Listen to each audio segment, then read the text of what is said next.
আমার হাতের এই সিম ভর্তাটা পরিবারের সবাই অনেক পছন্দ করে। আমি এই ভর্তাটাকে এত মজা করে বানাই যে পরিবারের সবাই অনেক প্রশংসা করে। সিম ভর্তা বানানোর জন্য কয়েকটা সিম নিয়ে নিলাম, তারপর তাতে পানি দিয়ে সেদ্ধ করার জন্য চুলায় বসিয়ে দিলাম। পানিটা যখন শুকিয়ে আসবে তারপরে সিমগুলো বিচি থেকে আলাদা করে নিলাম।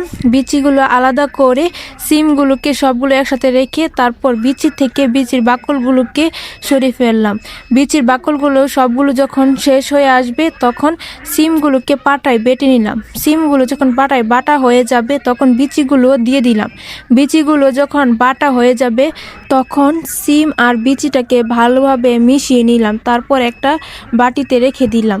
তারপর অন্যদিকে শুকনো মরিচ আর লবণ মাখিয়ে নিলাম, তারপর পেঁয়াজটাও শুকনো মরিচের সাথে মাখিয়ে নেব, তারপর ধনেপাতা দিয়েও ভালোভাবে মাখিয়ে তারপর সিমটাও ভালোভাবে পেঁয়াজ আর মরিচের সাথে ভালোভাবে মিশিয়ে নেব। মেশানো হয়ে গেলে তাতে সরিষার তেল দিয়ে ভালোভাবে মাখিয়ে নিলাম। তৈরি হয়ে গেল আমাদের মজাদার সিম ভর্তা।